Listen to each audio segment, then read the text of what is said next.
Welcome to another Dhamma meeting where we will discuss the Buddhist practices of charity, morality, and meditation. Everyone who is interested is welcome to join. We shall begin with our first participant, which is Alicia Chan. Reverend Ajahn, my practice is good. I don't have question at the moment. Thank you, Ajahn. Okay. We'll go to Jordan. Jordan from Toronto. Hello, Ajahn. I also don't have a question today. I'd like to just listen today. Okay. Maybe later Thank on. you. Thank you. We gave Yen So from Penang, Malaysia. Hi, Ajahn. Happy to meet Ajahn again. No questions so far, Ajahn. Yeah. Yeah, Professor Ken from Switzerland. Good afternoon, Tanajan. I would like to ask a question today about the Dhamma Vichaya, and in particular, what is meant by Dhamma in that case. Is it the teachings of the Buddha, or the mind and body, or basically everything that's included? No, it means the contemplation on Dhamma, which specifically refers to the body, the feelings, and the mind.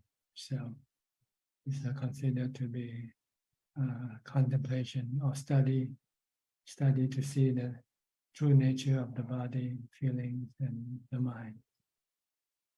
Dhamma Vichaya. Yeah. So it's a development of wisdom. But you can also cover other subjects as well, other objects, such as wealth, status, fame, and happiness you get through the sensual objects. You can also contemplate on the nature of these things, and they all have the three characteristics of existence. They are temporary, they are changing, anicca. They are anatta, not under our control. If we cling to them or we want to control them, we can get dukkha or stress. So we have to learn to let go of things that is changing all the time, that is not under our control. Because when we try to change or try to control, and when we cannot do it, we can get dukkha or stress. So this is the purpose of Dhamma Vichaya, to study the nature of things, the true nature of things, as being composed of the three characteristics of existence, on everything that the mind becomes involved with, which usually refers to the four worldly Dhamma, which are wealth, status, fame or praises, and the happiness you get through the sensual objects. See that they are all anicca, they are changing. They can change from good to bad, from bad to good. They can rise and cease. So, and you cannot stop them from changing. You cannot say, stop, I want it to be like this all the time. Like when you're famous, you want to remain famous. You want to be popular all the time. You cannot do that. Sooner or later, your popularity will wane. And when it does, if you cling to your popularity, you can get dukkha. You can become unhappy. But you accept the fact that this is the way things are. Things keep changing, from going up to coming down, from rising to ceasing. And there's no body or anyone can stop this change. Then we just accept them. When we accept them, then there will be no stress or sadness. when they change, when things change. So this is what you have to study Dhamma Vichaya. So the Dhamma can be all encompassing everything that we are involved with. People, things, your job, anything like this, they are under the law of the three characteristics of existence. So if we know well this law and abide by the law, then we will have no stress or sadness when things change, because we know it's not under our control. Our body is the same thing, it's changing all the time. From the time of birth, from the time of conception to the time of death. It never remains the same for 1 second. But the changing process can be slow, so it's not obvious to the eyes. But if you take your photograph, or you look back at the photographs when you were 30 years ago, you probably don't recognize it's the same person. Yeah. So this is what we have to study and remind us to be aware of it all the time. So we don't fall into the trap of attachment, clinging to things, and expecting them not to change. When we like them, and expect them to change when we don't like them. So if they change, they have conditions that cause them to change. And when they don't change, maybe the condition that caused them to change is not in action yet. But they will change eventually. Nothing remains the same forever.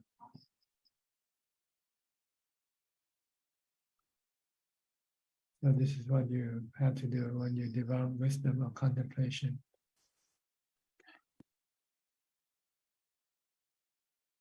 Okay. Thank you, Tanajan. It's very clear. All right. We'll go to Trevor. Are you still in Nova Scotia? Good evening, Ajahn. Yes, I'm still in Nova Scotia. And we just had almost a year of rain in one day. And it just came down out of the sky. Yeah. And I'm still in my little trailer. I didn't float away. The roads have all washed out all around me, and I was safe and sound, and not a drop came in through the roof. I was very lucky. But yes, you heard about that over there, did you? Yeah. I guess news spreads. It's in the internet, Google News. And the thunder and lightning was, usually it comes and goes, but this just kept coming all night. Thunder and lightning. I've never seen anything like it. Yeah. And I stayed in my little hut and weathered the storm. But thank you for asking. Yes, I don't have any questions today, Prajan. I keep trying to incorporate meditation each day. Some days more successful than others, but whenever I do it, I feel that it is the most important thing and the best thing of each day, and I recognize that, and I'm going to keep working at increasing my meditation time and frequency, and making it a priority. But and these talks are helping me immensely. They've changed my whole view on the world, really. And reading your book, and I'm almost finished your Beyond Birth. I read a little bit each night, and Oh, I just anyway, I just wanted to thank you and tell you how much I appreciate these meetings. You're welcome. I hope you keep up with your practice because it's your refuge you can rely on to protect your mind from stress and all form of suffering, mental suffering. Yes, yes, Okay. I recognize. Thank you. Because once you can keep your mind calm and peaceful, then nothing can hurt your mind, whatever happens. And I try to keep that while I'm walking somewhere, or if I'm driving. I just want to drive. I'm trying not to let the mind wander and off into, all kinds of worries and That's right. Just concentrate on what you do. I took that advice from your last discussion. Thank you. Yes. Okay. Your worries come from your thought, not from what is happening. If you don't think about what's happening, then it cannot cause you any worry. Only when you think about what's happening, that's when it causes you worry. So try not to think about anything. If you want to think, just say, this is the way things are. And nothing we can do about it except accept them for what they are. Okay. Very important. Very important. Thank you. Yes. Okay. Thank you very much. You're welcome. We'll go to Titima from Bangkok. นมัสการค่ะพระอาจารย์ Today I don't have any question, but I try to practice my meditation every day ค่ะ Okay, good. Keep it up. Thank you พระอาจารย์ Go to Have a Sao good health ค่ะ Thank you. Go to Sao Paulo. Alfredo Becca. You look comfortable. Hi, Bante. Yesterday I meditated in the forest. Oh, you stay in the forest alone? Yes. You like it? Yes, very, very good. Normally, I meditate in my house, the same kuchi, little house. But yesterday I go to the forest. It's near here. I see. A very, very good experience. I will be continued. Nobody in the forest but you yourself alone? Yes. So no one Only birds. you. Only birds and other animals. You find your meditation better in the forest than in the house? Yes, better in the forest. In my house, I meditate a lot for every years, In the forest is a different space, Yeah. The Buddha became enlightened in the forest, not in the palace. Yes. The condition for enlightenment, for my mental development is in the forest, in the wild, not in the town and cities, in the house and in the mansion. Yes. I will be continued. Yeah. Most enlightened monks all found enlightenment in the forest. Yes. The sense of pleasure is less, but in forest. What is less? The sensual the pleasures. Yes, that's right. Sensual objects. Sensual objects is less. Yeah. So less disturbance to your mind. Yes. Yes. You should go more often. Go every day. Yes. You answer to. Yes. You answer to the doctor about wisdom. Yes. But the wisdom is far away of word. Wisdom is nibida, Bante? Nibida. The world to live in world and have good results is consequence by your karma, né, Bante? Your conditions, né? The far way is more important, né, Bante, or no? The distance to the world, to the fora subas, né? World, things of world, the meal and the body, né? The distance, how Nibida, how is more important, né, Bante? Nibbida Or means, no? Nibbida means dispassion, right? No passion. Yeah, no passion for word. Yeah, that's because you see anicca, you see dukkha in the world. See? Yes. So you lose your passion for the world when you see suffering in the world.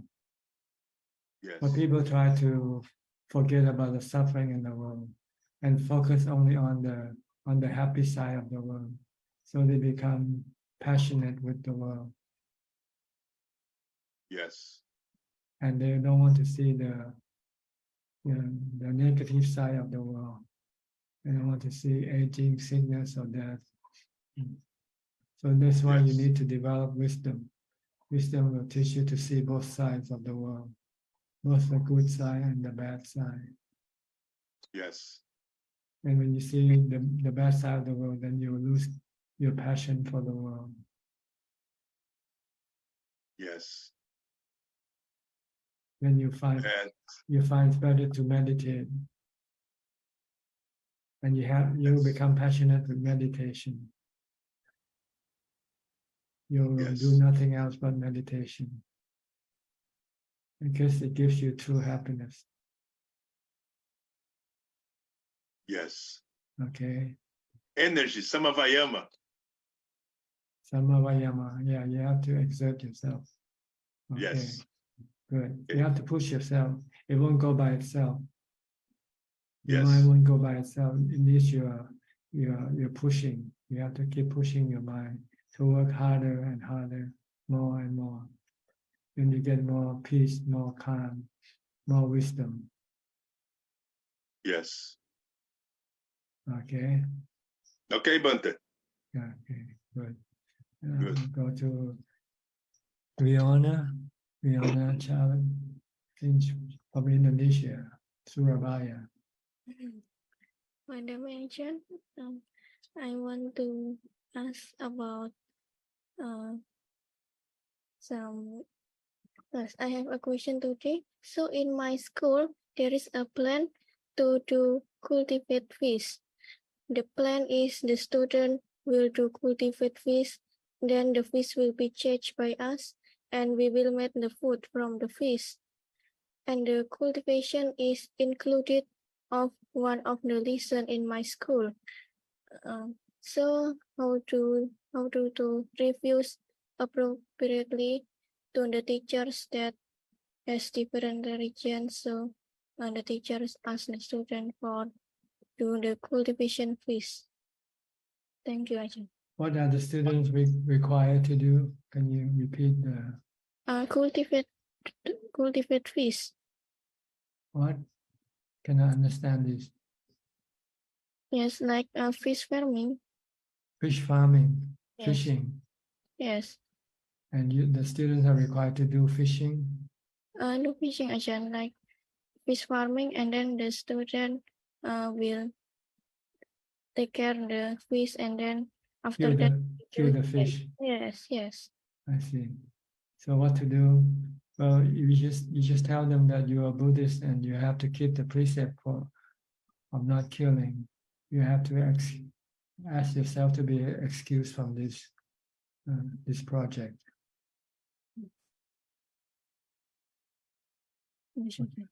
But if the teacher refuses, then you say, okay, you accept the consequence of your refusal. You would rather keep the precept than break the precept. And you're willing to accept the consequence. Because the consequence of killing is much more worse than what you can get from your school.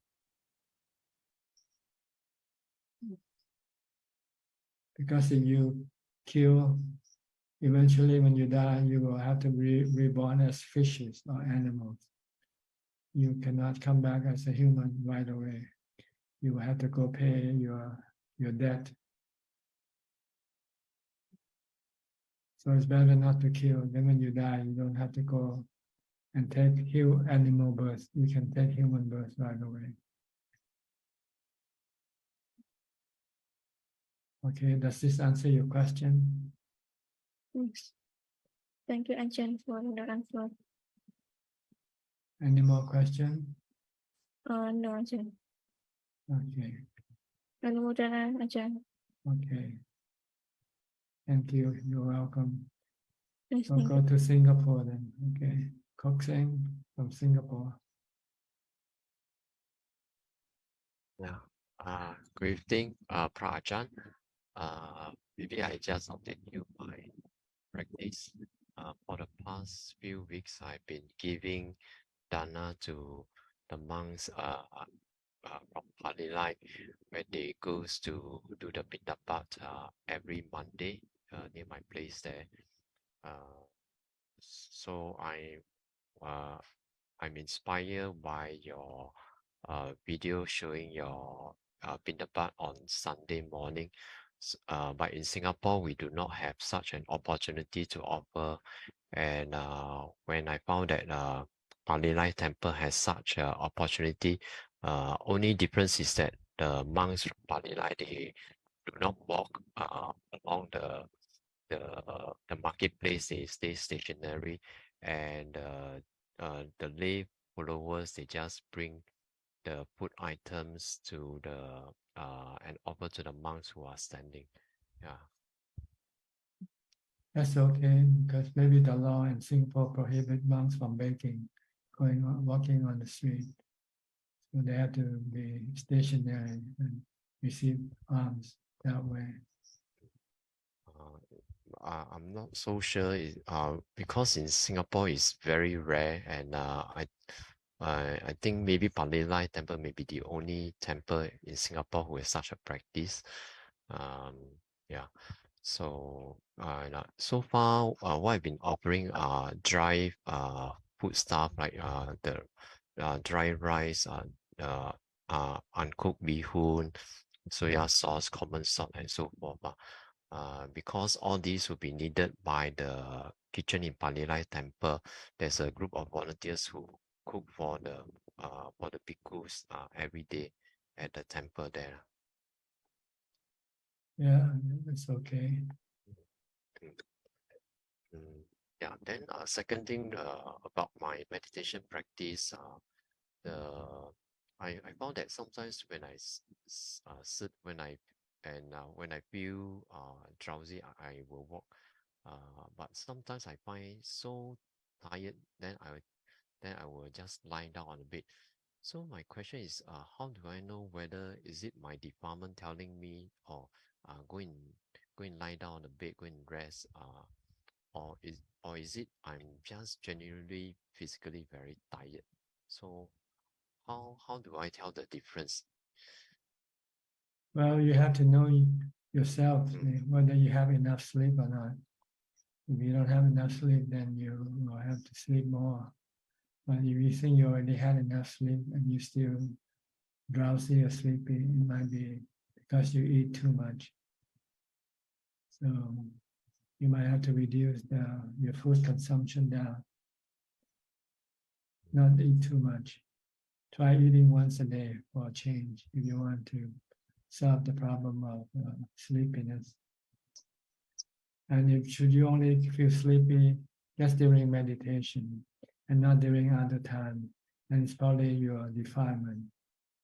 But if you feel sleepy all the time, regardless of what you do, then it's probably because your body needs some more sleep.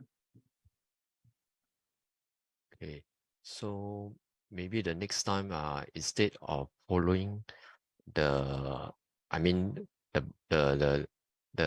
mind telling me, oh, go and take a rest, I try walking first, and if let's say I walk and after that still tired, then it may be the body needs some rest. Yes, it also depends on if you do some other thing and you feel sleepy the same, then it's probably your body needs to sleep. But if you turn on TV and watch the movies, and all of a sudden your sleepiness disappear, Yes, yeah, quite true. then this is not your body now. This is your defilement. Mm. So you have to investigate to see which is which. Is it defilement or is it actually your body needing rest? Okay. Then Prajan, can you maybe tell me what is one very great motivation I can tell myself to keep on pushing myself for meditation? Well, one of them is that the uncertainty of life. You don't know how long you're gonna live. You don't know whether you'll live tomorrow or not. So you only have today. So you better make good use of today. Because no one guarantees that you will live tomorrow. But sometimes we use this to inspire or to motivate our practice. Okay. Don't waste time. Okay, don't waste time that I may not be able to see tomorrow. Yeah. Tomorrow might not be here for you. Okay. Okay, I will try it. Yeah. Thank you, Prajan. Okay. Go to Gary, also from Singapore. Good evening, Prajan. No questions, just listening in. Thank you. Okay, Belinda, also from Singapore. No questions for now, Tanjan. Still need to work very hard for it. Okay, Celia from Peru. Good evening, Prajan. I also don't have questions. Nice to see you. Okay, maybe later. Okay, Sulan from Singapore. Oh, hello, Ajahn. Yeah, nice to see you today. Yeah, these few days I'm not feeling well, so I think I will take your advice on like staying mindful. Yeah, because previously I asked you and you said that even when we are feeling unwell, then we should stay mindful. So I'm trying. Try to accept your illness because it's something you cannot control. It's anicca. Your body is anicca. Sometimes it's well and sometimes it is sick. And it's not under your control. No matter how hard you try to look after your body, sooner or later your body will get sick. And the way to deal with this sickness is to accept it calmly. Do meditation or do chanting, and don't wish the sickness to go away.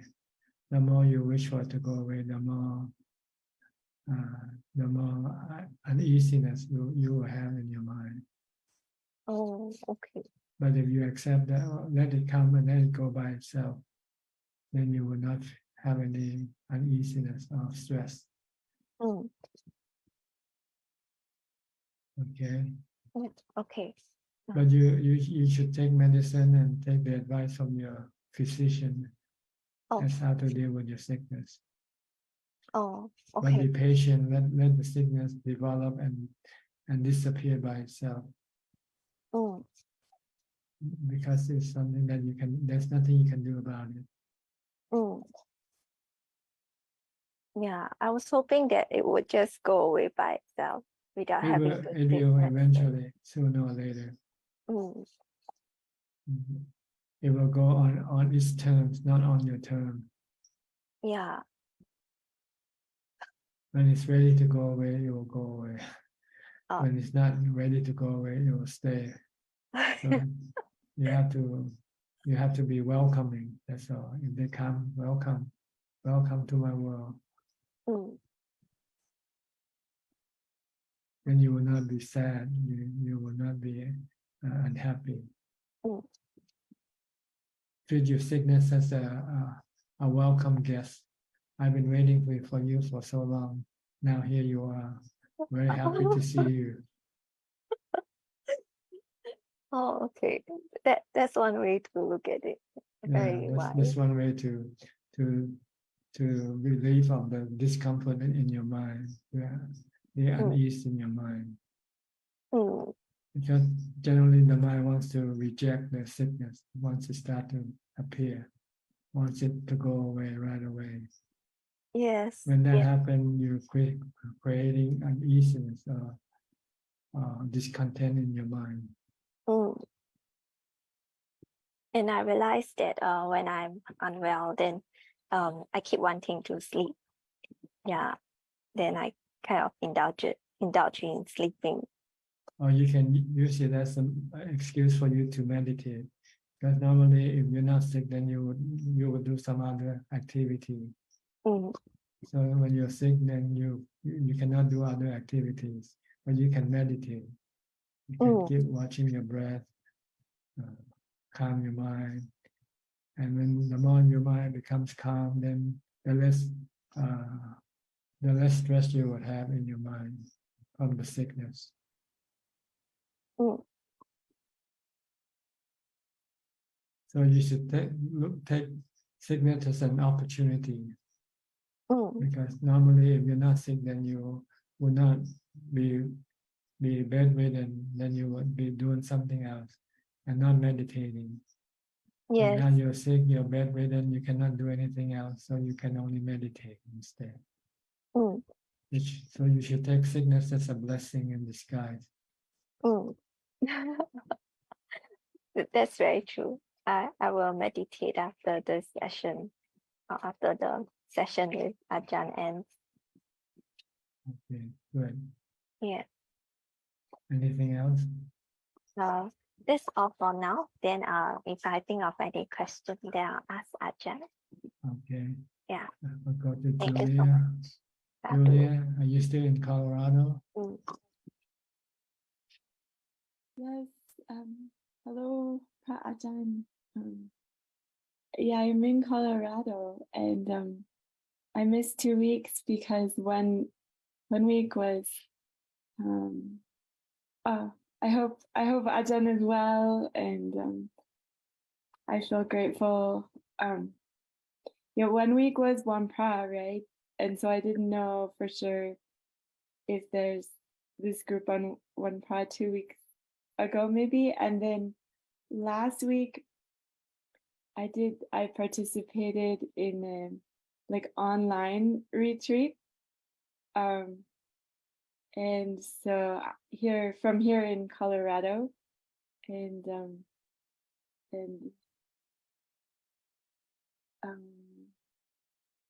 it felt very peaceful and cool. And then also yeah. When you say you do retreat online, how do you do it?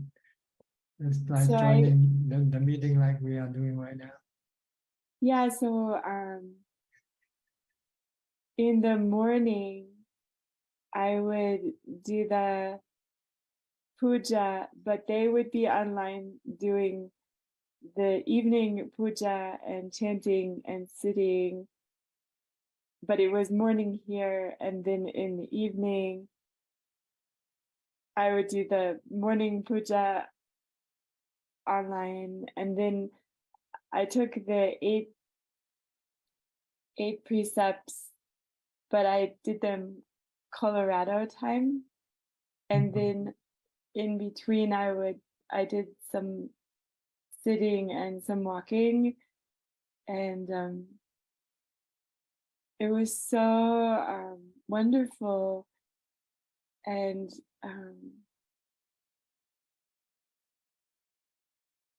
then you think, oh, maybe I don't know if I consciously thought this, but maybe it will be this way forever, and so smooth, and then the retreat ended. And so I feel that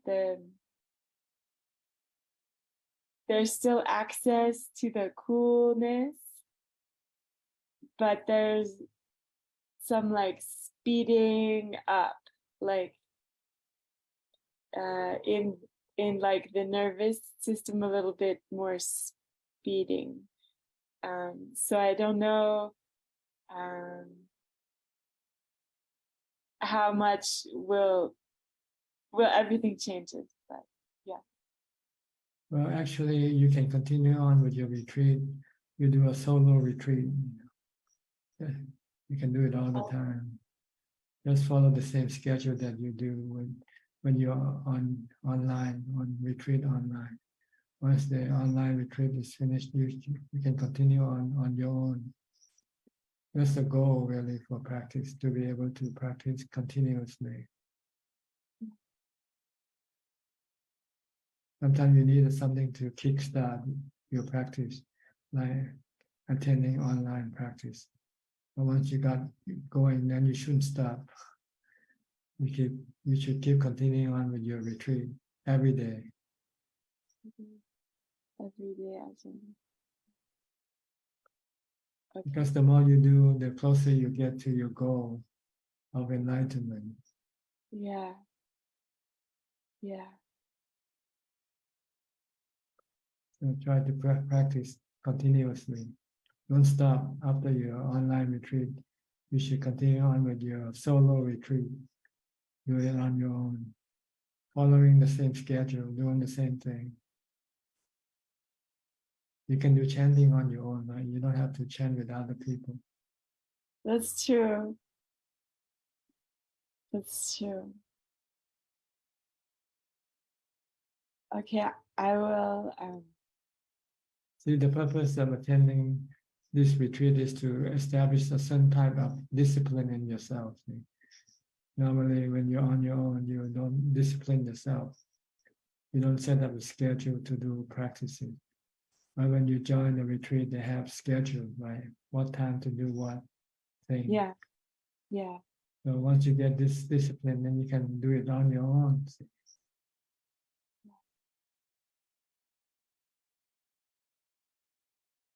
Yeah. If you want to move forward very quickly, then you should continue on to do your retreat on your own, not having to wait for another next retreat, which might be some time away.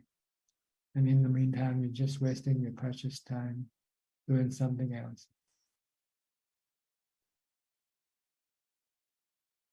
It's a good wake-up call. Yeah. Yes. Once you Okay. get kick-started, then you don't need to join any retreat anymore. You can do your own retreat. Yeah. Set up your own schedule. Yeah.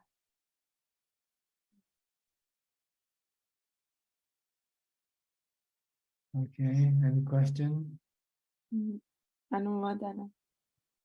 Okay. Go to Malaysia, Kafai Lim. Thank you, Ajahn. I have no question for today. Okay, back to Bangkok, Viravin. Hi, good evening, Prajan. So my question today is regarding medicine as one of the four, requisites of life. But I just like to understand whether my thinking is correct here. If we rely too much on medicine to look after the body, wouldn't that requisite turn into defilement? Well, it depends on the actual need of the body. See, if the body needs the medicine, then you just have to take the medicine.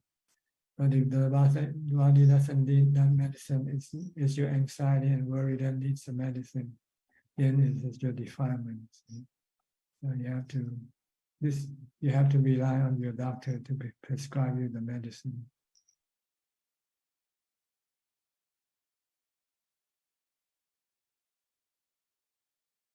Okay, clear to you? Okay. Okay. So it's okay to take it as long as we don't become overindulging, upset if we don't have it, right? Yeah, overindulging. Sometimes people are afraid of sickness and they thought they have to take more medicine just to protect their body.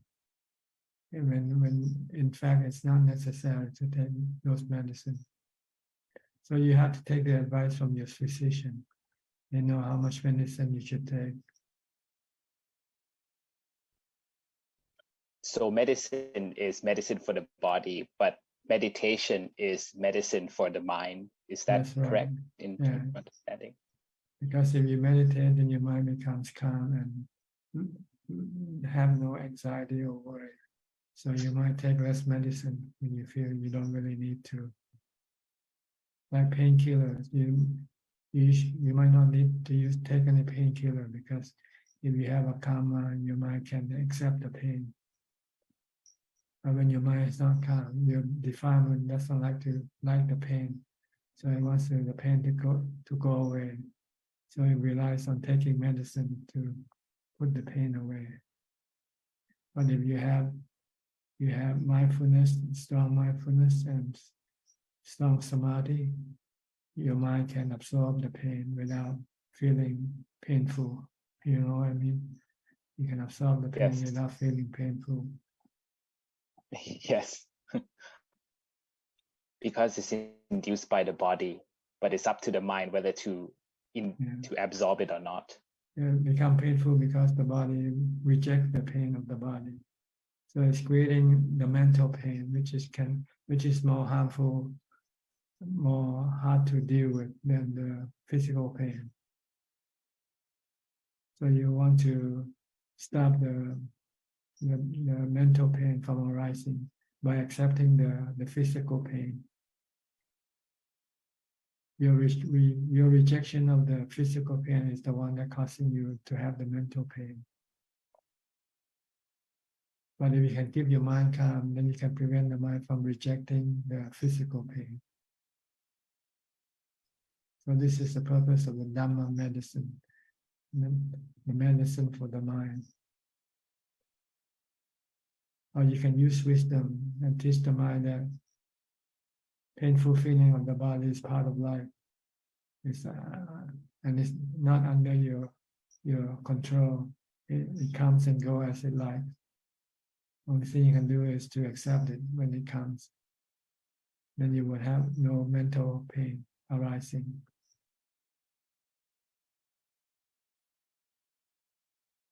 Yes, Prajna, it's just like what you just mentioned, like treat it like, oh, you're back again. Oh, I haven't seen you for a long time. Yeah. Be welcoming, open arms, welcome back. Nice to see you again. Where have you been? Then you will not be afraid of any sickness in the future. You can accept them and live with them. So all of this is down to the mind, whether we can accept it or not. It's nothing to do with the body. The body just runs its course. That's right. The body will have sickness, it have pain. It's how the mind deal with these things. If the mind has Dhamma, then the mind, instead of rejecting, the mind will embrace and accept things as they are, as they come. Then there will be no mental pain arising. Our mental pain arises from our rejection or our attachment to good things. When we attach ourselves to good things, when they disappear, we feel sad. When we reject bad things, we become stressful. So we should not cling to good things, and we should not reject bad things. Let them come and go of their own. We just merely know, accepting them for what they are. And there will be no stress, no anxiety, no worry, no sadness.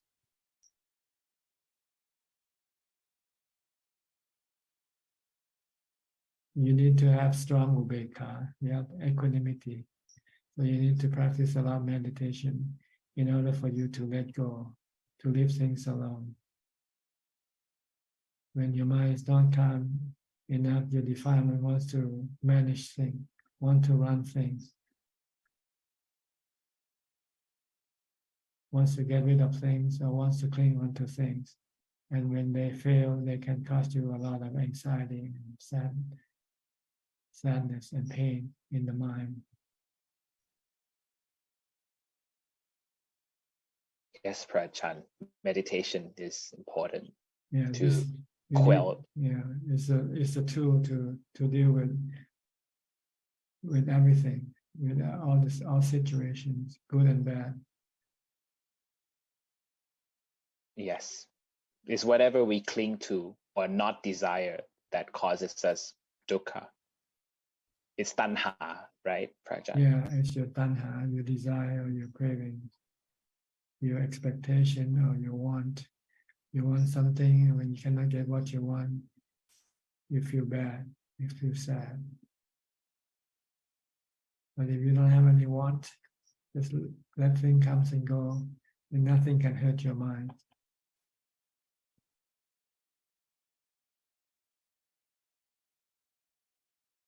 Okay. Yes, Prajhan. Thank you for your teachings. Okay. Thank you. Go to Penang from Christine Koe. Good evening, Ajahn. I have no question. May you be well and happy. Okay, thank you. Go to Kansita. Kansita, where are you from? I forgot.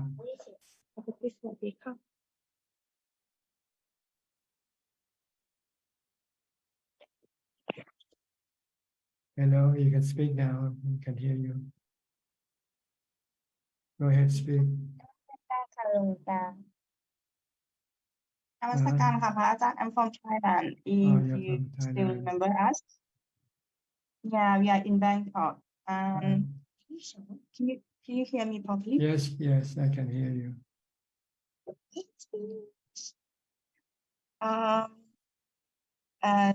As I follow your Dhamma talk and your way, like teaching us for almost 2 months about my symptom, I have depression disorder, but I think from that time until now, I have a little bit better, like 20%, but I think it's good for me. I'm very happy with it. So in the next month, in the middle of the next month, the doctor will reduce my dosage of my pill. So I know that I will first with the symptoms like migraine, Just my learn mood to will swing. try to accept them. Don't try to reject them. Sometimes you cannot force them to go away. So if they don't go away, then learn to accept them. Don't reject them. Then you would have no stress, no depression. But I think this time will better than the patient than before. Yes. Because I have trauma with me. Yeah. Try to do more meditation if you can. So the more meditation I keep practicing, but you sometimes a little bit lazy. Keep a sleepy head. Sleepy head. Yeah. Okay. So happy to hear that yeah. you have the right type of medicine, which is the Dhamma medicine. Because the one who is really sick is not the body. The one who is really sick is the mind. Depression is the sickness of the mind, not of the body. Yeah. And all you need to do is to calm your mind down and teach your mind to accept things as they are. Okay. Yeah, so no question for today. Thank you so much, Ajahn, for all your teaching. You're welcome, and thank you for coming in. Okay, we'll go to Juliana,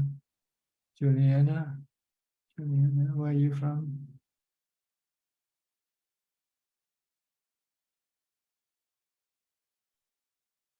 Good night, Longpo. Yes. I'm from Indonesia. Okay, where in Indonesia, Medan or Jakarta? Jakarta. Okay. Can I help you? No, today I'm not. I don't have a question. Okay, just listening in then. Yes. Okay. Now we'll go to our next participant, which is Ryan. Ryan, are you from Singapore, right, Ryan? Greeting Lumpur, yes, Singapore. I'd like to ask a question about my meditation, because I realized recently that when I try to recite the word Buddho together with the breath, usually I'm not very successful, because I think that the mind starts to lose interest in the word Buddho quite easily, because I've been trying this for quite some time already, and generally when I'm not on an intensive retreat, I don't feel that I'm very successful. So would like to ask for advice, how to develop more interest in the word Buddho. Is it through Buddha Nusati, and also what the word Buddho itself means, and why do we chant it for meditation? Well, first of all, you don't really need to use both the breath and the Buddho together. You can use one or the other. If you find you're not interested in using Buddho, you can use just the breath alone. But if you cannot watch your breath because your mindfulness is not strong enough yet, or because your mind is not calm enough to watch the breath, then you might want to do some chanting first. You can chant in the language that you can understand. Instead of chanting the Pali, chant the translation, the English translation instead. So you can appreciate what you are chanting about, like the triple gems, the Buddha, the Dhamma, and Sangha. So you get to know more about the Buddha, the Dhamma, and Sangha that way. And you might feel appreciated and might feel inspired by them every time you think of them.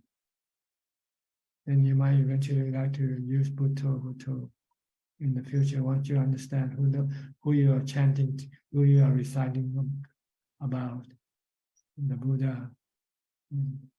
So read the translation of the chant. Itipiso Bhagava Arahant Samma Sambuddho. It's describing the qualities of being a Buddha, what it's like. But if you don't want to do chanting or reciting, then you just have to use your breath, watch your breath. If you cannot watch your breath, maybe you can use the 32 parts of the body. Go through the 32 parts. The hair of the head, hair of the body, the nail, the teeth, the skin, the flesh, and so on. You can recite this instead also to calm your mind down and establish more mindfulness. So eventually when your mind becomes calmer and your mindfulness is stronger, then you might be able to just to watch your breath. Okay, understand? Yes, thank you, Lumpur. Is that all? Yes, that'll be all. Okay. I'll do. Go to Malaysia, Alvin. Good evening, Ajahn. I'm just listening, no question. Thanks for teaching, Ajahn. Okay. Thank you. Go to Malaysia also, Philip and Adeline. Good evening, Ajahn. Glad to be listening. Are there any questions? Do you have any? No, we don't have questions tonight. Just listening in. I just wanted to make a note that I think couple of weeks ago you mentioned about mindfulness of the breath at the tip of the nose. Yes, and you mentioned actually to focus on a smaller point. What happened? I mean, I have been doing it on a regular basis on the nose tip, but I think it was slightly wider. But what happened was I started focusing a bit narrower to a point. I have noticed that I get calm much faster, and then the mindfulness is probably increased by at least 10x than previously. It's just a slight shift. It's like as if a boxer has been training for a long time, and then you say, and the teacher comes to say, you need to shift your punch just a bit slightly to be correct. That is how it is, and yeah. Okay, good to hear that. Whichever method that makes your meditation better, then it's okay. Just a slight shift, and I noticed the improvement. Yeah. Good. The goal is to stay focused and be calm. Okay, good to hear. And Thank you you, have found your method that works for you. Okay. I go to Piyao and Indira from Toronto. Good morning from Toronto, Ajahn. Good morning. How are you? How are you? As usual, like before. So nice to see you. Always makes us so happy to see you on Tuesday morning. Thank you so much for taking the time to help all of us from all over the world. Keep me busy and prevent me from being lonely. Yeah, this medicine is better than my medicine. Yeah. The best medicine. Buddha is the best doctor in the world. I mean, the universe. Yeah, the Dhamma medicine is the best medicine. Dhamma medicine. That is so true. That's the only medicine that we all need. It works for all ailments. Yeah, just I think just following up on some of the questions about Nibbida. I think he asked about Nibbida, one participant. I guess, is it, I believe it is a part of wisdom. Nibbida is a result of It's the consequence of wisdom, of seeing that the world, of things that you used to be passionate about is really causing you the suffering. Yeah.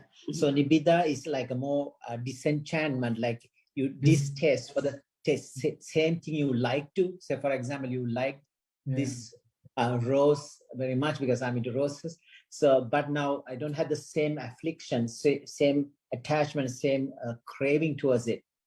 And then Nibbida, and then this becomes this passion like viraga, Nibbida, viraga, nirodha. In that order, the mind goes through like a gradual transformation, and eventually nirodha is like a release, like that's it, job done. Is it correct? That's right. You no longer care about that object anymore. That is so true. Not like the way you used to be before. Yes. It becomes something unimportant to you. You can so these are like leave it. Yeah. And so the gradual transformation comes with practice. I mean, it's not like overnight thing. Pretty much time and you realize this is happening to you in your own mind. You don't have the same pull towards that same object anymore. You lost interest in that object. No more interest, no passion. It doesn't give you the kick that it used to give you. So the mind, like the hot sauce, I gave a kick, but not anymore. You bought a hot sauce? I just got a hot sauce yesterday. It's very hot, up 5 out of 5. But anyway, it's a bit burning. So eventually you see it's a suffering at the end. The stomach burns. It's a kick, asvadya. So it is, this is a happiness, some kind of a, comes with it, but again, the drawbacks also there. So I think I had to escape from the hot sauce. Well, you see the suffering coming from it when you run out of it, when you don't have it or something. That's so true. Yeah. So you find it bothersome to have it. It's better not to have it, because once you have it, you have to keep looking for it, going after it. That is so true. Yeah, actually the hot sauce scientifically increases your like endorphins, like it's a receptor which you stimulate. So I guess it's like becomes a form of addiction in a way, food addiction. You need that. But although you know it's bad for your stomach, it burns, or even next day it burns somewhere else, but you still want it because you addicted that kick, as you say. There is some kind of a stimulation. Yeah, that's how it goes. Asvadya, and then Asvadya, Adinava, you realize how bad it is, and then this sarana, you try to escape from it. That's the hardest part, escape.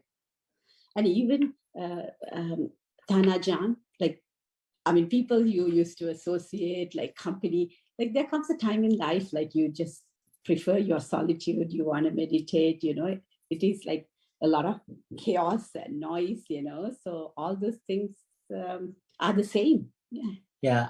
I mean, it's not like withdrawing. I mean, as you say, I think you're alone, but not lonely. Sometimes even among in social gatherings are getting smaller and smaller for us. In a way, sometimes I guess it's a good thing.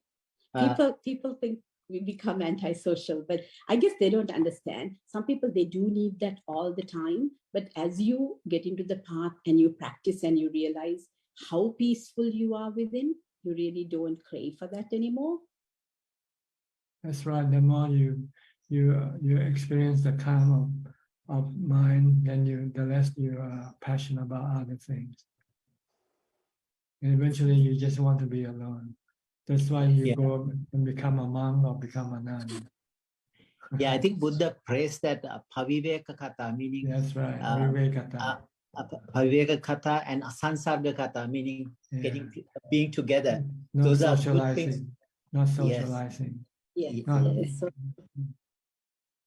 And then also you break more precepts, like, people drink, even to watch all the time, people, knowing all the adverse effects. I mean, leave alone the Buddhist aspect of it, even physically, so many malignancies associated with it, so many things. But but it's kind of hard to, when you go, we are still as lay people, we still go for parties, then we see people drinking, enjoying, and then like recently went for a 60th birthday party, and so we can't say anything. This is not our business. Like, I mean, we just say we don't take it, that's all. I mean, obviously it's sometimes hard to watch it, but at the same time, what can you do? It's not our business, right? There's nothing we could do. That's right. You have to use Ubeka. It's when you cannot do anything, then you just have to remain calm and let things be, I guess. It doesn't. He almost fell asleep. I had to nudge him to get him back to at least talk to people, be kind. Because I was watching the conversations happening around as like a movie, like just people trying to impress each other, adding on more conversation. It was fun to watch. Yeah, then I thought, what was going on with I'm becoming antisocial. Then somebody asked about roses and he got all social. Okay, then everything went away. So still he's addicted to roses. Anyway, thank you so much. Yeah, I just want to have one question about, I have this guilt. There's a thing which I do with growing roses. There's a like beetle bug, which comes this 1 month of the season and eats up everything. But I don't want to spray or kill them. So what I do is I slowly remove with extra roses and leaves and just put it to a little bit further away. But jungle, but again, it's some kind of karma I'm causing because I'm taking away their sensual pleasures or my own sensual pleasures, right? So there is a bit of karma, although I don't kill or I just relocate them, but I'm making some karma. Yeah, you might cause anger in those bugs, and they might take revenge on you when they can. Gosh, so many bugs. It's like the movie of that birds coming at you. Yeah, attacked by the bugs. You might you might one day be attacked by a flock of bugs. Oh, that could be a good Alfred Hitchcock movie, The Bugs. I think we'll let you move on. Sorry. Thank you, Ajahn. Thank you so much, Teruan Saranai. Okay. Let's go to Idaho now, to Tipawan. Why the Buddhist monks not travel the world to convert people to Buddhism the way other religions do? Well, Buddhism is something very difficult for people to understand. So it's hard to try to convert people. It's better for them to convert themselves. If they once establish interest in Buddhism, then they will convert themselves.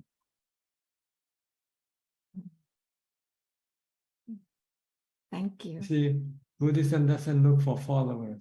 Buddhism is here to help those who need help, who want to be free from suffering. But if they're not interested in Buddhism, then Buddhism will have nothing to do with them, because we are not going after trophies or whatever. The Buddha's teaching of the Dhamma doesn't base on any greed for any rewards or for anything. The only thing he wants is to help with compassion. Okay. All right, we'll go to Bangkok now, to Lillian. Lillian, twice in a row, twice. 3 times. I have a question about when I meditate, right? My shoulder has always been a problem.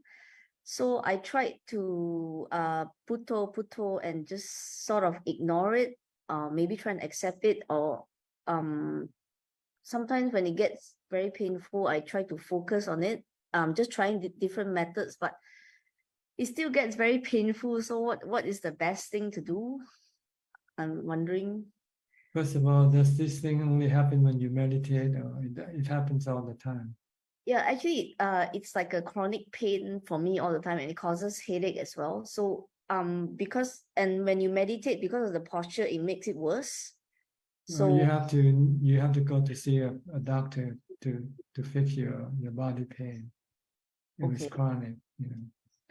But if you want to meditate, then you would have to learn to leave the pain alone and keep focused on your meditation object, and do your best. It depends on the strength of your mindfulness and concentration. If you're strong and your mind is strong in concentration and mindfulness, then it might ignore the pain altogether, and the pain will not bother your meditation. Okay. But if your concentration or mindfulness is weak, and your mind keep running to the pain, keep going back to the pain, then it will become more unbearable that way to you. Okay. So try to do a lot of mindfulness before you meditate. And you'll find that if you focus on your meditation object, then the mind can ignore the pain or forget about the pain. Okay. Okay. But as far as the body is concerned, if it's sick, you need to have it fixed if you can. But if you cannot fix it, then you just have to accept it for what it is. Yep. Well, I do fix it with a massage, but then it comes back all the time. So it has been with me literally my whole life. So I think it's quite hard to fix. Right. Like I have problem with my back, but they only become painful when I walk. Okay. But if I'm sit or I lay down, it doesn't feel any pain. Okay. So nowadays, when you see me walking on arms round, someday I have to sit on the golf cart. Yep. But I still try to walk on days when there are not many people giving food. Okay. But on days with many people, I cannot walk the whole distance. Yep. I have to take a break. But Okay. I try everything, but it's still here with me. So the only thing I can do is just accept it for what it is. Yes. And learn to live with it. And do things around it. If you cannot walk, then don't walk. Yeah. Okay. Okay. All right. Okay. My son has a question. He was asking how come the monks don't wear shoes? Well, this is an ancient tradition. Okay. In ancient time, Buddha, it's very hard to have shoes for poor people. It's only the rich people who can afford to have shoes. And monks are supposed to be poor, because monks made food from poor people, get food from poor people. So monks don't want to act as being rich when they go on arms round. So they have to show humility when they go on the arms round. They are beggar. They are not wealthy. You know, they are beggar. So they go and they have to show the humility by not wearing shoes. Okay. But So, when they are back in the monastery, they can put on shoes, on slippers. Oh, Only when they're on bintabat. an arm's round. Okay. Or when they go out of the monastery, then they're not supposed to be wearing shoes, so that they can show their humility. Okay. And they're being poor, Okay. not being rich. Okay. I'll explain to him. Thank you. Okay. Right. Okay, who's next? Somchai from Pennsylvania.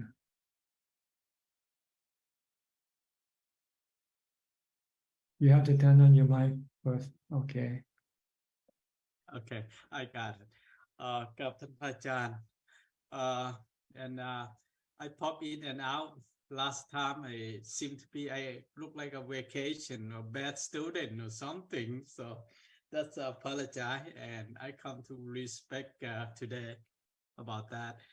And it's I use it in pieces from teaching from Buddha.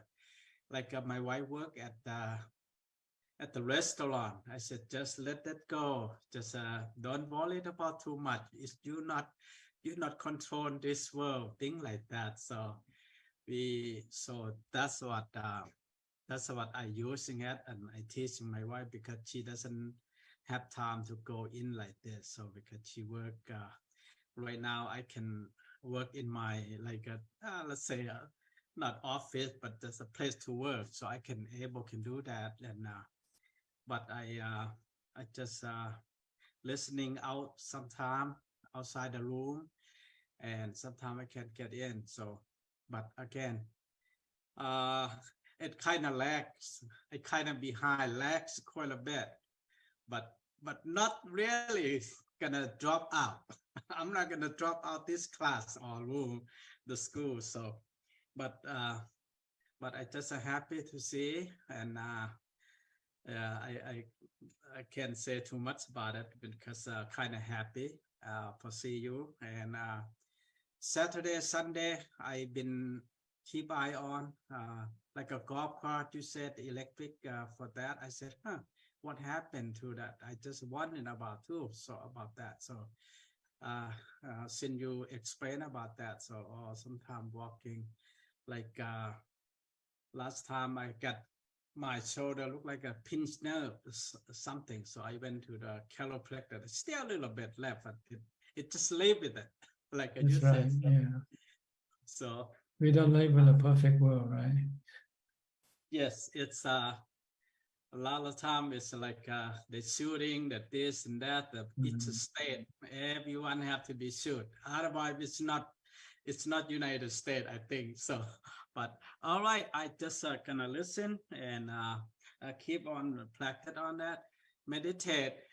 A lot of time it's kind of lazy too, but I'm just gonna put myself. So thank you so much. I gonna keep eye on, keep working on that. So Okay. thank you so much. You're welcome.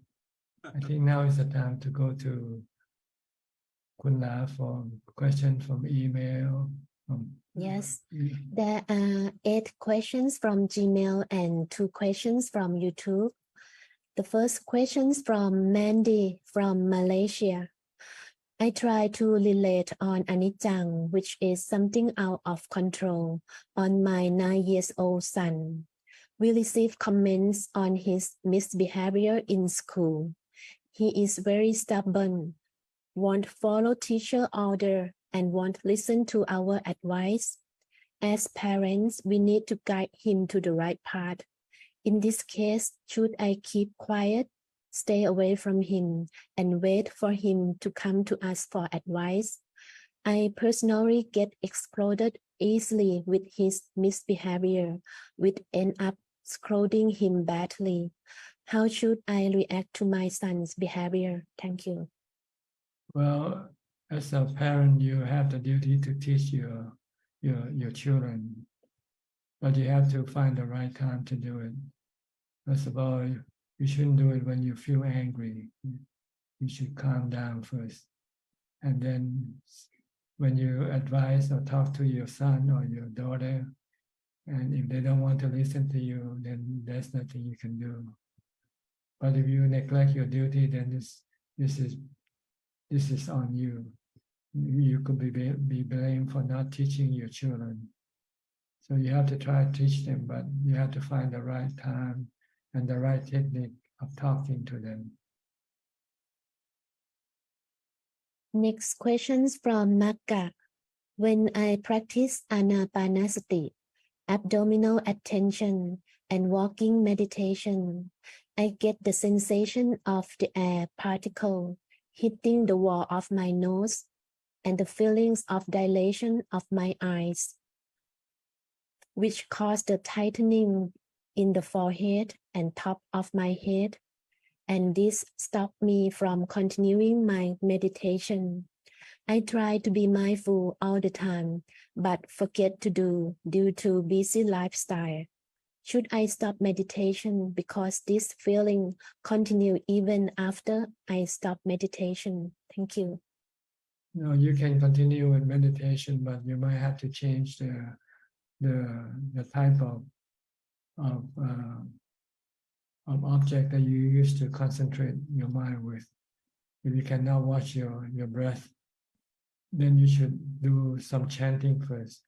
Chanting while you meditate, chanting mentally until you find your mind becomes calmer and all this sensation or abnormal things disappear. Then you can then continue on with your watching of your breath. Sometimes your mind is not calm enough to watch the breath because your mindfulness is not strong enough. So you can use chanting to help calm and increase your mindfulness first. Next question. Saksurin, the Thai tasker, was airlifted to Thailand earlier this month after claims of cruel treatment at a temple in Sri Lanka. Everyone who loves animals is overjoyed that the elephant is now doing fine at the Thai Elephant Conservation Center in Lampang. The animal was a diplomatic gift and it was in awful condition. When animal rights campaigner in Sri Lanka brought its plight to light, numerous organizations that advocate for elephant welfare expressed their opposition to keeping elephants in captivity. Once more, following Saksurin incident, elephants belong in the wild, not in captivity, are the basic defenses. What is the Buddhist view of keeping an animal in captivity, and should we keep any animal in captivity at all? Thank you. Well, Buddhist view regarding animal captivity is that we shouldn't put animal in captivity because we don't like to be put in captivity ourselves. So we don't want to treat others likewise. But in some cases, you might have to keep animal in captivity for their own welfare or for the welfare of the public. Because sometimes animals, if they are allowed to roam, they might cause damage to other people. If that's the case, then they have to be put in a cage to prevent them from hurting others and also hurting themselves because they eventually might get killed that way. So captivity might be for some special reason, but generally speaking, we shouldn't put people or animal in cage. We should let them live freely. Next question. Elephants are used in Buddhist processions in Sri Lanka. The elephant is considered sacred as it is used to carry the sacred true lyrics of the Buddha during the procession season. Many consider that the animal acquires a lot of merit by carrying the true lyrics of the Buddha, as it is a wonderful opportunity for the animals to be trained to perform a sacred task. My question is the questions number 1. Does the tasker who perform the task of carrying the true lyrics of the Buddha acquire merit? No, not really, because the elephant doesn't know what it is doing. in order for you to make merit, you have to know that you are doing something good for somebody, and then you can get merit that way. But if you're forced to do, then you're just doing it because you're like a slave, then you don't get any merit. And the second question, does the elephant have a feeling that it is performing a sacred act? Thank you. I don't think so. I don't think the elephant knows what's going on. Next question. Some people hold the view that animals are made for human consumption or use, and therefore animal abuse is acceptable. What is the Buddhist point of view? Thank you. Buddhist point of view is that we should have loving kindness for all forms of being, whether human or animals. We should not treat them badly or abuse them. We should give them loving kindness. Next question. I recently came across a social media post which said that those who overreact to animal suffering or who are fully devoted to animal welfare are more likely to be reborn in non-human or animal realms in their subsequent births. Any truth to this based on the teachings of the Buddha? No, there's no truth to this at all. The only way that you can be born as an animal is when you break the precepts, like killing, stealing, committing adultery, or lying. And this can cause you to be reborn in the animal realms of existence. Otherwise, if you have close contact with animal, that doesn't mean that you will be reborn as animal. Next questions. In which suttas has the Buddha discussed being kind to animals? Could you enlighten us as to the precise teachings of the Buddha regarding the treatment of animals? I cannot quote you a sutta, but I can quote you the general teaching of the Buddha is that we should have the four Brahma Vihara when we're dealing with other beings. That is, we should have loving kindness, we should have compassion, we should have sympathetic joy, and we should have equanimity when we deal with every type of beings, whether human or animals. Next questions. What qualities should an ideal Buddhist possess? Yes, we Buddhists should possess the Brahma Vihara, the four qualities of the Brahma, which is Metta, Karuna, Mudita, Ubeka, translated as loving kindness, compassion, sympathetic joy, and equanimity. Next question. Is it more virtuous to offer eatable or food to a starving human than an animal? No, the same. You get the same. You get the same merit whether you offer to a human or an animal. And last two questions from Nana. Vandami Ajahn Sukhi Hontu. Good evening. First question. Please Ajahn advise, can the monk have bank account? Because I see more monks in Indonesia have bank account. Yes, the monk can have bank account because the bank is like acting as a trustee for the monks. So the monk can leave the money with the bank. Monks are not supposed to possess or keep the money in their own possession. They have to rely on other people to take care of the money for them. So bank is another alternative for taking care of the money for the monks. So yes, it is okay to have bank account. But it's probably not okay to have credit card though. If you have credit card and you use it for shopping, then this is not the purpose of having the money. And last question, what is the effect for lay people who support the monk who does not keep the Vinaya rule? With sincerity, Nana.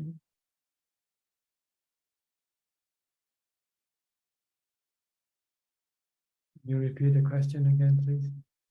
What is the effect for lay people who support the monk who does not keep the Vinaya rule? Thank you. The merit is the same whether you support someone who keeps the Vinaya or not. As far as the merit is concerned, if you do it out of love or compassion or faith, you get the merit. But the consequence of your action might be different. If you're supporting a bad monk, then you're helping the bad monk to thrive. So if you know it's a bad monk and you don't want the bad monk to thrive, then you stop your support and find some other monks to support instead. You want to support good monks because good monks will then do good things for the people, for the community, and for Buddhism in general. That is all, Ajahn. Okay. Now, do we have any more questions from anybody in the room? You're welcome to raise your hand and ask your question, unmute your microphone. Okay, Indira, Pia. Yes, Ajahn, regarding that question about animal cruelty, a sutta Buddha said, Karaniya Metta Sutta, Buddha said, like, whatever living creatures, they are without exception, weak or strong, long or huge, or middle sized, or short, minute or bulky, the same metta to radiate to all of them, Karaniya. Right? In Karaniya Metta Sutta. Okay, thank you. Maybe the person who has question can quote on this. Metta Karaniya Sutta. And also, Ajahn, one more thing I want to ask you. She also asked a question about the if we support or we offer dana to somebody who doesn't keep Vinaya. Recently on YouTube, I was watching a clip going around. It's a clip going around in the Sri Lankan community, Buddhist community. A monk who came and said that, you know, it's very important for bhikkhus not to touch money. But he said, he didn't say anything, if you touch money, the bhikkhus get any bad karma.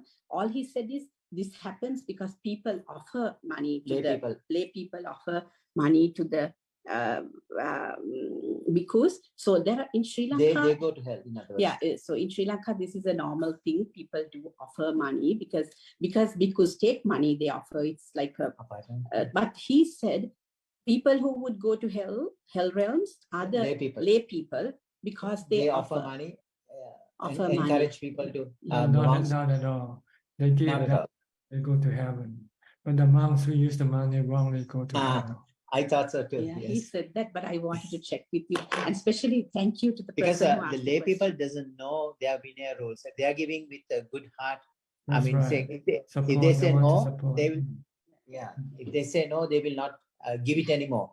They say no, I don't want to touch money. Then they will not give it anymore because they learn that's against the Vinaya, and they lay people will get a feedback. Yes. But it's not the lay people's fault. I think they are turning it around a bit somehow to blame the lay people. Yeah, so he very categorically said that the lay people are the people who would go to hell realms. So I just was a little worried. So I think the point is we're forgetting it's not about touching the money.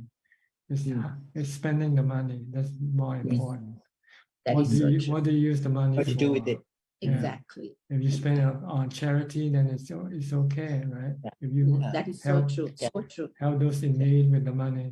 Yeah, but exactly. But you spend on your own, on your defilement. You want to buy some luxury goods or fly first class or something like that. Then this that is happens, bad. Yeah. That happens all the time. Yeah, I think that's what's done in most, even Ajahn Brahm's monastery. They have monks spending account. They don't get money. The monks spending account get the funds, and they will whoever the layperson who's in charge will distribute the money according to what they need. They need toothpaste or whatever. They will buy this. That's right. Yeah. The money is actually meant to support the monks' requisite more than anything else. Yes. Thank you, Ajahn. It really, yes. Ajahn, I think there's a question came about a lot today about sickness, bodily sickness. I mean, one time I was, I think, very sick with COVID, and then I did contemplate this amazing sutra called about the 4 vipers. The body is like the four elements are like the four vipers. Whatever you feed or bathe them or do whatever kindness, they eventually start biting back and start, attacking you, right? Like the four elements of the body, like four poisonous snakes. Yeah, I think it's called Asiri Sopama Sutta. So in a way, this person who was given these four snakes, they run away from there and keep running and is try to find refuge in a village. These are like the bandits coming to this village. So these are like the censors. There is no escape even in the censors. So this sutra keeps going like that. Eventually, the only escape they find is a raft, and he somehow quickly build the raft, go across the river to the dry land and an island. So raft is the Eightfold Path. So in other words, it's saying there is no refuge in the body. In other words, the refuge is only in the mind at the end of the day. Is it? Because the body is a heap of suffering. Because once you have a body, then you have to suffer, because the body all the time. It needs you have to feed it all the time with the four elements in order to stay alive. Clean it, wash it, And then when you get old, you get more dukkha. When you get old, you get pain here and there, muscle pain, stomach pain, and all type of pain coming up in your body. So yeah, the Arahat, in a way, I mean, there was a Theragatha, the Arahats are kind of saying that I'm just waiting to get rid of this body, like a person who is waiting the end of the day after hard work, waiting for my wages. I'm just waiting to get rid of the body, because body itself at that level of enlightenment, no more suffering to the mind, but the body does still suffer. So he's just, whatever he can do, he will do to teach Dhamma, but the body can be a burden at the end of the day. Yes, the Buddha said the body is a heavy burden. Panchakanta, dukkha, parahave panchakanta, parahave panchakanta. The five kanda is a heavy burden. Yeah. So throwing away the burden, I think it's called Bara Sutra. Like throwing away the burden is an arahat. Like these are the heavy burden to the body. Yeah. Now that it's this, I just wanted to ask you, Ajahn, my good friend's mom, she got a massive heart attack and she's in the coronary intensive care unit, and the doctors have done everything possible, but she's, still like breathing with assistance and she's very agitated. At a time like this, what's the best way? Like, she has only one daughter, she's there. What's the best thing you could do, like, as Buddhists? I mean, she puts spirit, she chants spirit for her, she does spirit on the side, and she reminded her of all the good things, the dana, and, going to Bodh Gaya and offering dana to bhikkhu, things like that. Is that what you should do? Well, in a situation like this, no one can do anything for her, really. She has to do it for herself. But if she didn't prepare this ahead of time, then she won't be able to do anything for herself either.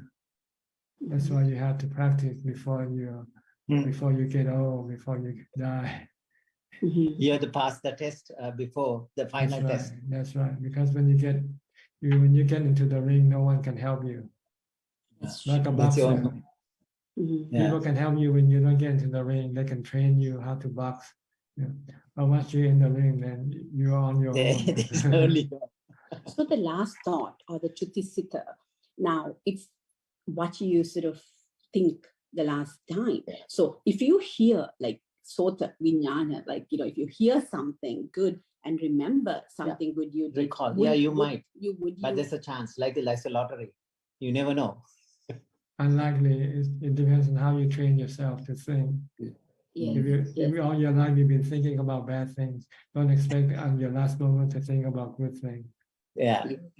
It's a habit nature. The more habits you create, a good skillful habits, the chances are, like probability, a good thought will come up. Obviously, if you take bad thoughts, and the chance of good thought coming is very remote. I believe. I think it's people's excuse for not doing good things when they're still alive, and hope to get the final thought to be good. Yeah, there's nice stories about, Ajahn Brahm had very nice stories about Buddha Dhamma Sangha. This person who was very rich, but he doesn't want to practice. But he made name his son Buddha Dhamma and Sangha. 3 sons. 3 sons. So when they came to the deathbed, then they were all there. Then he asked, "What's happening to my business?" And he died. So because all the sons are so you can't trick the system. So he think about his money more than the Buddha Dhamma Sangha. Yeah. Thank you. Thank you, Ajahn. Nice seeing you. Okay. Okay, Jordan, now you have a question. Yeah, okay. Hi, Ajahn. So over the last several years, I've been bringing up the idea with my mom about ordaining, and we've had many conversations, and sometimes some very difficult ones. And then recently, after coming back from Thailand and deciding that I wanted to ordain in Thailand as opposed to my original idea to ordain in North America. So we've been having some conversations again, and I've been and she has, long story short, she's given me permission to ordain in Thailand, which is I'm very grateful for, and I'm trying to, it's very hard for her, the idea, but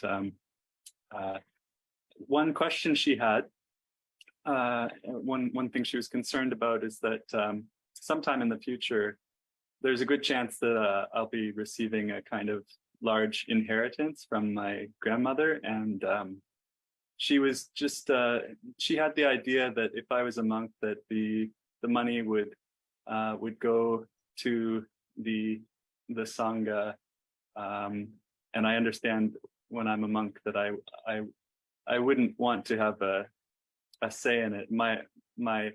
I told her that the money would go to her and my stepfather, and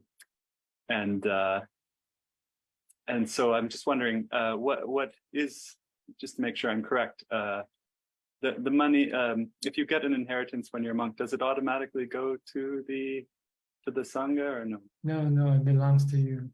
Monks can have their own money. It depends on the giver intention, who to give it to. If it's mentioned that it's given to you, then it belongs to you. If it mentions to give it to the monastery, then it belongs to the sangha. Okay.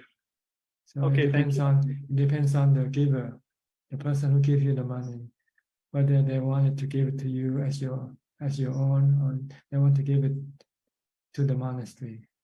So we have two separate accounts here, for monk and for the monastery.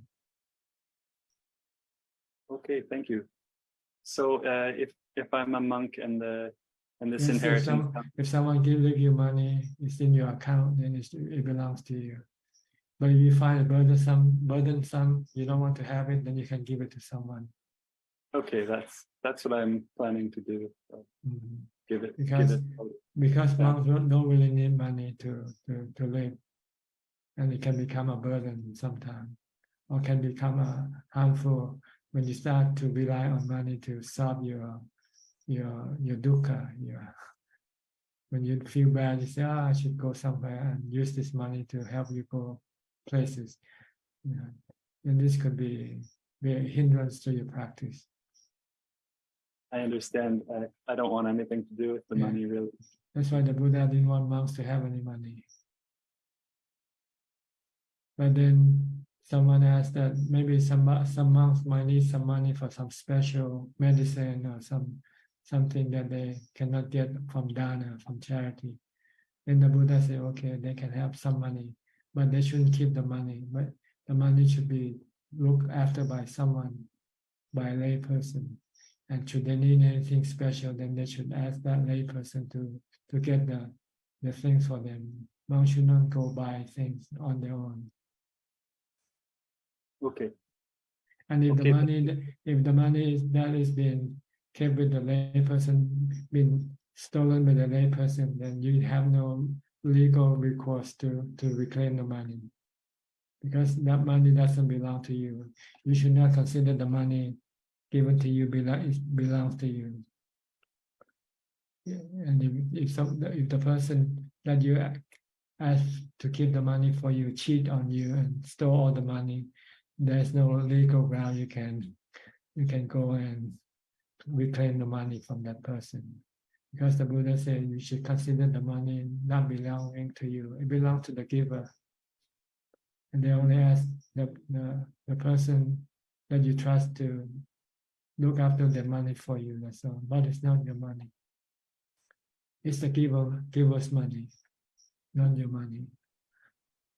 So that way you won't have any mental issue with the money because you consider it doesn't belong to you. Okay. Okay, thank you. Yes. I'll Because think about it. you might need some special thing that you cannot get from your dana, from your charity, from people giving you things. You might need Okay. some special things, and you can use this money for that purpose. But you just have to be very careful that you don't use the money for your defilement. That's all, which can be harmful to your practice. Okay. Okay, thank you. Understand? Okay. Anybody else?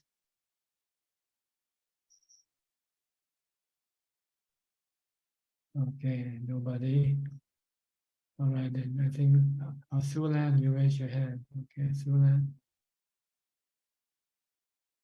Am I right? Okay. Yes.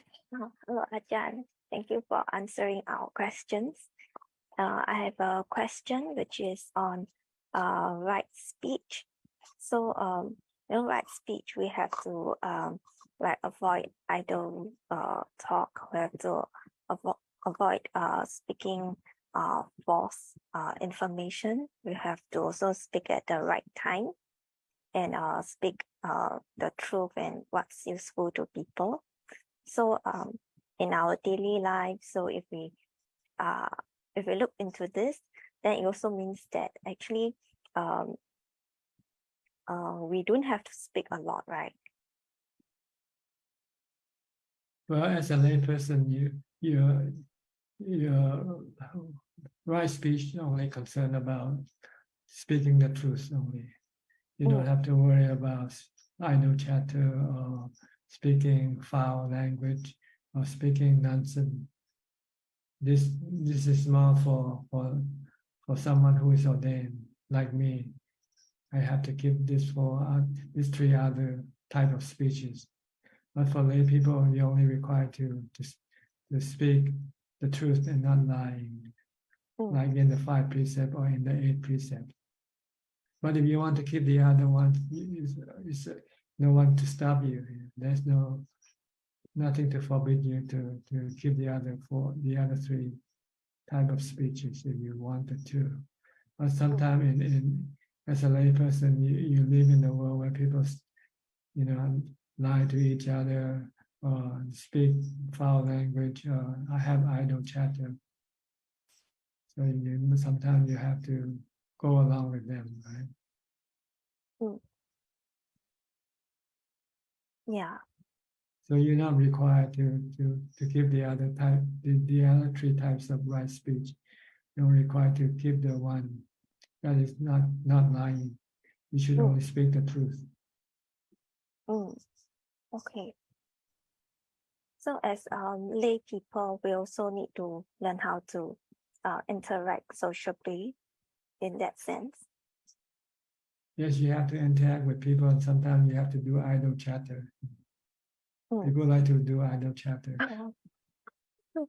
Yeah, because I also noticed like that like as a way of like keeping in touch with people. Yeah, like when we meet up with friends and so on. Usually it's idle chatter, which is hard to refrain from. And also Yeah. using foul language. Also, people nowadays, when you're among intimate group of people, you tend to speak foul languages. Yeah, I don't quite like foul languages. So when people actually speak foul languages, then my heart will cringe a little. As long as you don't do it, then it's okay. You cannot stop other people from doing it. Yes. But sometimes you cannot avoid hearing it because this is becoming more common nowadays. That's true. So if let's say we like spend money to improve on like the way we speak, is that considered a waste of money? Why do you need to spend money on that? What you need is to have mindfulness, to know what you're going to speak. And if you know you're going to speak something bad, then stop it. That's all. You don't need to spend money on this. Oh, that's true. Yes. You just need training. That's all. You need to keep training yourself. Keep training by being mindful. Think before you say something. Am I going to say good thing or bad thing? If it's going to be bad thing, then stop. Don't say it. That's all. That's true. Because I realize my inclination is just to keep quiet so that I can avoid saying the wrong things, and yeah. Then I wonder if that's bad. Okay, anything else? Yeah, I have another question, which is so when we meet wise people like wise Ajahns, teachers, and then is it considered a waste if we aren't able to be clear on our questions and ask them questions? A waste of time, you mean, or a waste of what? Like a waste of our good conditions to meet wise people. Because I it just means that you're not able to take advantage of your situation. That's all. Oh, okay. But Because you can learn from them. If you cannot ask them, at least you can listen to them and learn from them that way. You don't have to gain something from asking them. If you don't have any question, then you don't need to ask them. But you should just listen, because what they say might be something that you never heard before. Yes. Okay. That's very wise advice. So it's not a waste of time when you meet wise people. You will always learn something from them, even if you didn't ask them any question. Just listen. Just pay attention to what they have to say. Yeah.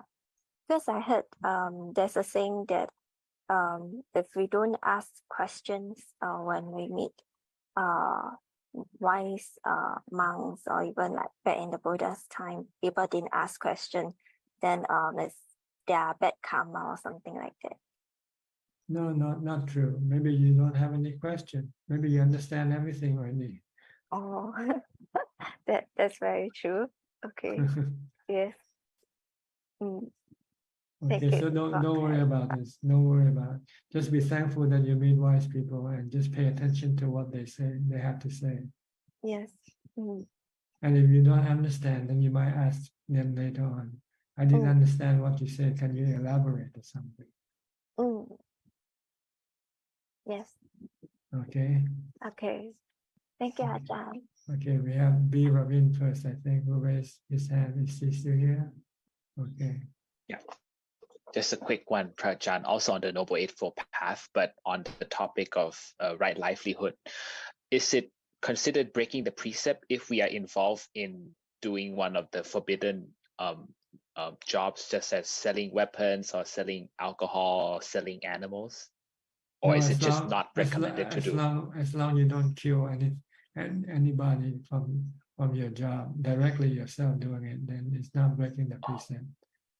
But it's not recommended type of livelihood, because you are encouraging people to use what you sell to hurt other people with. So it's better to sell medicine than to sell firearms. Yes. or weapons Yeah, weapon. or drugs or alcohol. That's right. This thing can hurt other people. Can harm them, right? Thank you, Sell- Prajan. Sell the food, sell medicine, sell clothing. This doesn't hurt people. Doesn't hurt. All right. Yes, Prajan. Okay. Yes, Priyal, thank you. Priyal, Indira. Just one quick question. I mean, just a bit of confusion of precept and eightfold path. So, for example, if you keep a determination, say you're not going to use harsh speech or idle chatter, and then you do it and it's bad karma, is rather not to do that, rather stick to the 5 precepts, just the lying as a layperson, rather not extend your determination or like a precept as for the eightfold path, like a right speech, for example. Is it, in other words, is it bad to make a precept or determination and then break it, right? Rather not do it? I think it depends on your action more than your intention. So even if you have no intention to keep the precept, but you keep the precept, then it's okay. Yeah. So it's not the intention. The intention is only to help you do what you're supposed to be doing. But like in Sri Lanka, as Sri Lankans, when we go to the temple, always the 5 precepts are given, so everybody chants it. But about 90% of the people, I guess, maybe I'm wrong, 90%, but they break the 5th precept. So is it bad karma to take it and then break it, or is it better to refrain from taking the precept, and if you want, you do it? They just take it as a ritual. That's all. Yeah. They're not Okay. serious with what they chant. Okay. And since they are in a place where everybody is doing the same thing, so they have to follow along. Yeah. If you notice their hands, they have like four fingers. The 5th one is bent there. So the drinking, huh? Or lying. Yeah, just joking. Okay.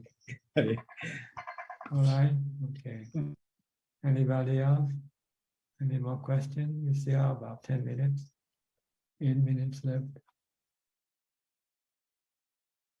Sulan again. Okay, Sulan.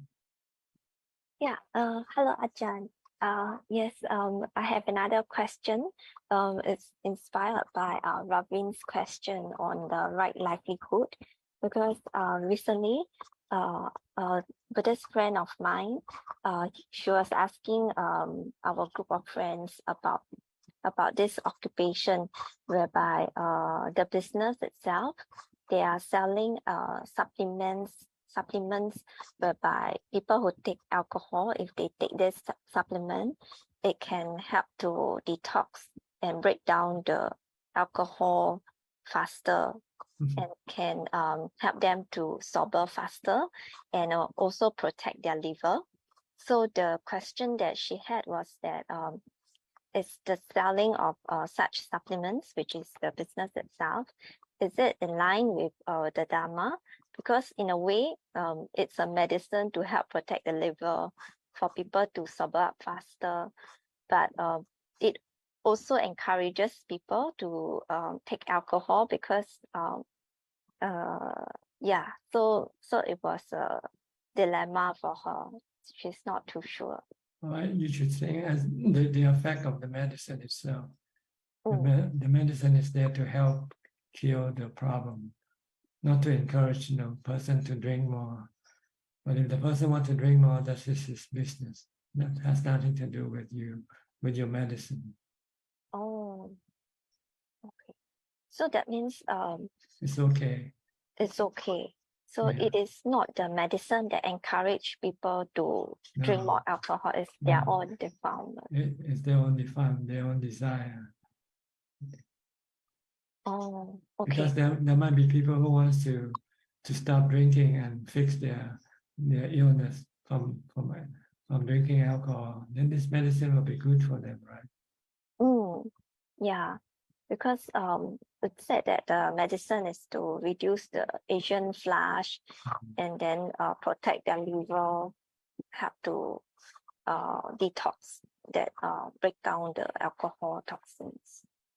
Yeah, I think you should look at the immediate effect of your action and not the secondary effect that might come afterward, like encouraging him to drink more or something. Oh. This is up to each individual. Mm. Has nothing to do with your medicine. Mm. Okay. I will share this with my friend. Thank you so much. Because if you push it too far, then you might not be able to do anything. If I build road for people to drive on, then there'll be accident. People will get killed from road accident. Then I should stop building roads for people to drive. Then, right? They should walk instead. Yes. Yes. No, you have to look at the immediate effect of what you do. You build road to provide people with easy access to go places. You know. Mm. But it's people who drive recklessly who's causing accident, not the road that caused the accident, right? Yes. Mm. Okay. Yes. If you extend it too far, you might not be able to do anything, because everything you do will somehow eventually have some effect on adverse effect on some people down the road. Mm. Okay. Mm. Yes. Okay. Very clear. Thank you, Ajahn. Okay, you're Thank you. welcome.